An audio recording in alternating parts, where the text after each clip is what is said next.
Un jour de l'année 1568, dans le pays de Hinomoto, pendant que les agriculteurs travaillaient, des êtres démoniaques, les Kishin, ont fait leur apparition mettant ainsi fin au règne de l'humanité. Ils tuèrent les plus puissants généraux de l'ère Sengoku.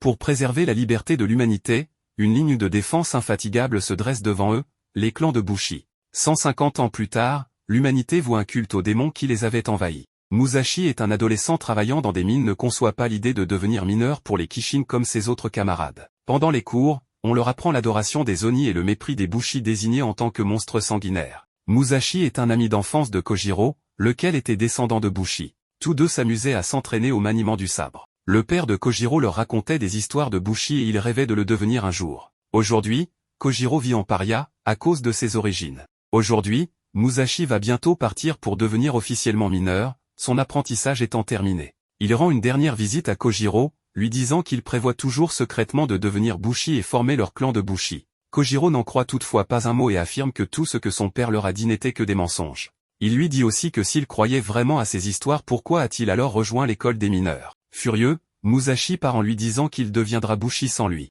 Kojiro se souvient de tout ce qu'il a vécu dans son enfance et se dit dans sa tête qu'il ne veut pas cela pour son ami. Musashi et ses camarades de promotion partent donc afin de concrétiser leur apprentissage et sont conduits à d'autres mines où ils pourront rencontrer des Oni. Passant un portail, ils découvrent cependant avec horreur que les Oni esclavagisent les humains et massacrent les récalcitrants ou ceux qui ne sont pas assez performants au travail. Pendant que ses camarades tremblent de peur, Musashi qui n'est pas du tout surpris décide de se rebeller et de combattre, mais on lui a pris à l'entrée sa pioche géante habituelle avec laquelle il s'était habitué à travailler et indirectement s'entraîner pour combattre. Pendant ce temps, Kojiro voit que Musashi a oublié chez lui sa sacoche, et il y trouve un carnet de notes de son ami qui étudiait vraiment les arts martiaux en même temps qu'il piochait durant sa formation. Musashi se fait malmener par les Oni mais cela ne l'empêche pas de toujours revenir à la charge. Il se fait capturer par le Oni qui allait lui porter le coup de grâce, quand soudain arrive Kojiro qui le sauve juché sur une moto, désigné par les gardes comme Bushi la monture d'acier Kitetsu. Il restitue à Musashi sa pioche géante et se joint à lui au combat. Musashi espérait bien que Kojiro l'aurait rejoint, l'aventure aurait été bien insipide sans lui. Musashi utilise les techniques apprises pour tuer plusieurs Oni de même que Kojiro. Après les avoir tués, le chef des Oni, le Kishin approche. Kojiro et Musashi montent sur la moto et foncent en direction du Kishin.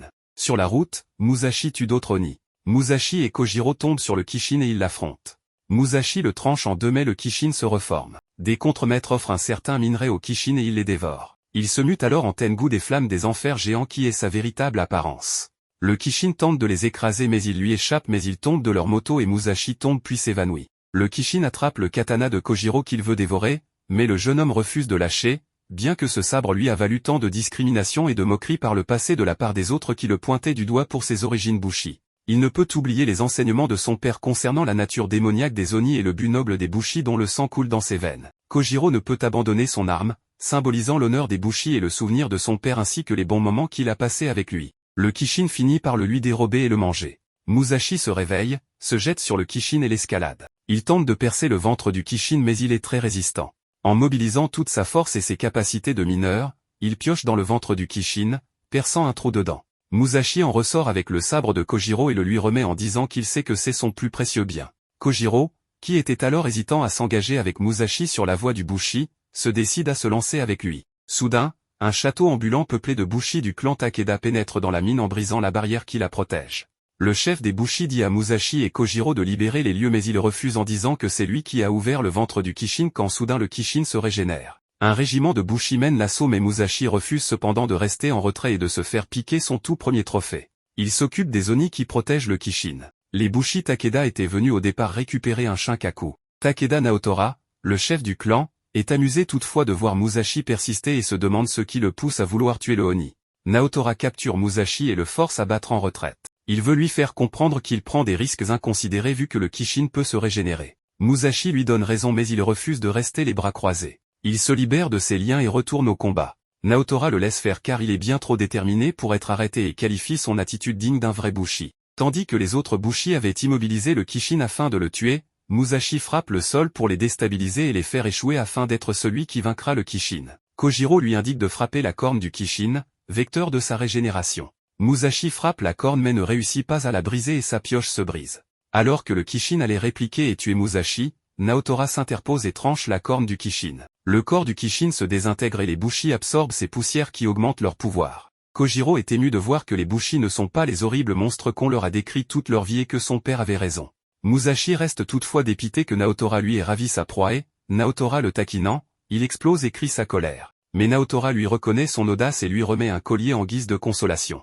Le soir, Musashi remarque sur la pierre du collier l'insigne de la province d'Aki, ainsi qu'un kaléidoscope à l'intérieur, qui représente la scène que celle peinte sur le parchemin Bushi en possession de Kojiro. Musashi suppose que la pierre sert à repérer les Oni. Il lise quelques autres passages du parchemin, mentionnant la chute des Bushi qui ont combattu les Oni, ainsi que le nombre de Kishin résidant à Inomoto. Le parchemin évoque aussi le grand unificateur, la personne qui saura vaincre les Oni et réunifier le pays. Musashi part alors retrouver Naotora et lui annonce qu'il a compris que ce qu'il veut, est de vaincre les Oni et réunifier le pays, ce que Naotora confirme. Mais Musashi dit qu'il sera le premier à réaliser cela en devenant plus puissant. Le jour suivant, Musashi et Kojiro quittent pour la première fois le domaine où ils habitent et partent en voyage sur la moto de Kojiro. Musashi et Kojiro commencent leur voyage, mais au bout de plusieurs jours, leur détermination s'effrite d'autant qu'ils arrivent à court de vivres. Kojiro se met à la pêche et met au défi Musashi de se rendre utile. Une fille attaque Kojiro et le dépouille pendant l'absence de Musashi. Musashi se bat contre elle, qui se révèle plus fort qu'elle. Elle emploie plusieurs techniques mais elle n'arrive à rien.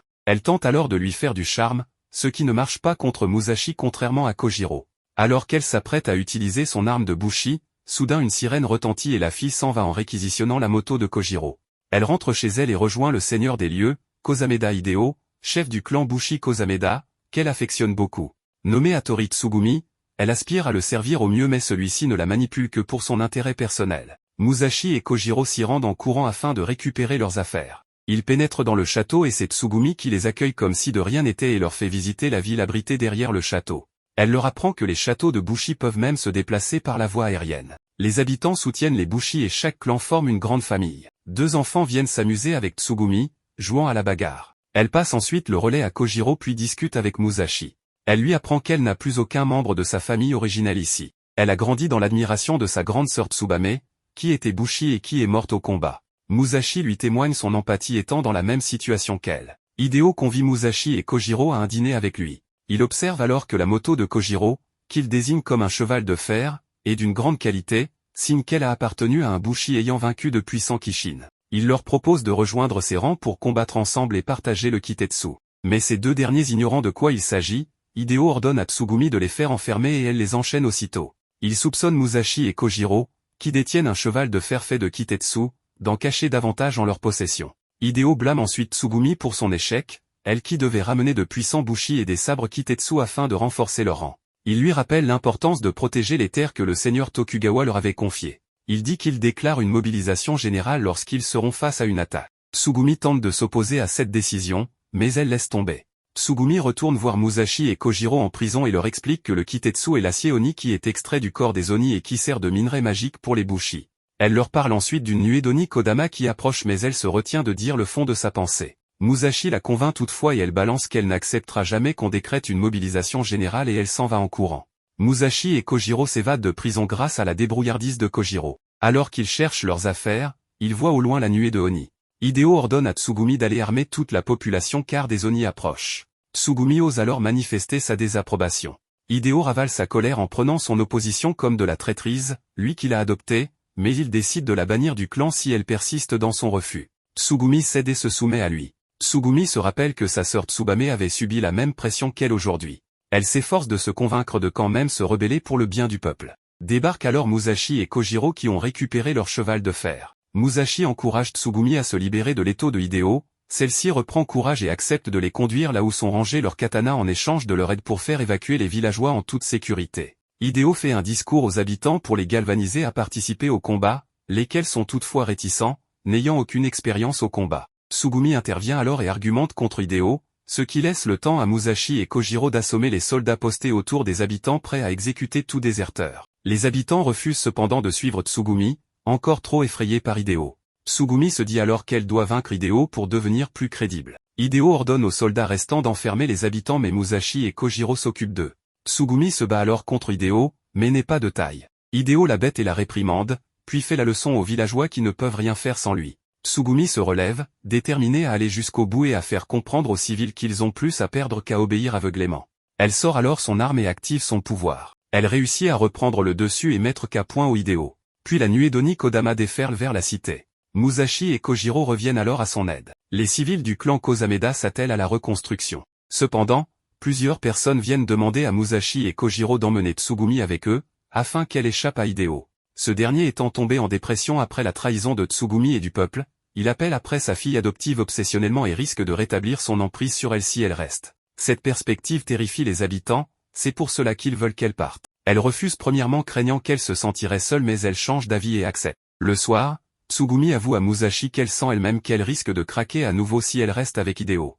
L'idée de couper les ponts avec lui paraît normale, ne partageant même pas le même sang, mais Musashi lui répond que lui-même adorait le père de Kojiro comme le sien. Il est normal de se chercher une figure parentale. Le jour suivant, Tsugumi part avec les deux garçons, après de chaleureux au revoir des habitants. Ils suivent ensuite la direction du prochain Kishin, le bleu. Tsugumi rétorque qu'elle se fiche de battre des Kishin si elle n'est pas encouragée par les siens, mais Musashi répond qu'il l'acclamera à leur place. Plus tard, Tsugumi se met à coller Musashi et se dévêtir devant lui, laissant Musashi dans l'embarras. De plus, il ne peut avouer que son secret est son attrait pour les femmes plus âgées, notamment ses enseignantes auparavant. Kojiro reste dans l'incompréhension et la colère, lui qui complexe à l'idée de n'avoir absolument aucune expérience avec les filles, à cause de son statut de bushi qu'il a toujours tenu à l'écart. Il croit même que Tsugumi le sent et l'évite à cause de ça. Puis Tsugumi leur avoue qu'elle a fait tout ça en espérant nouer une amitié avec eux, n'ayant aucune idée de la manière de se comporter avec des inconnus. Si elle évitait Kojiro c'était parce qu'elle craignait de l'avoir mis en colère pour lui avoir manqué de respect durant leurs premiers échanges. De plus, sa sœur lui avait conseillé quand elle se sentait en difficulté de se déshabiller. Les deux garçons compatissent et lui disent qu'elle n'a pas besoin d'en faire autant, qu'ils la considèrent déjà comme une amie. Le lendemain, un Oni tente de voler le sabre de Kojiro. Musashi le poursuit et tente de l'arrêter en vain.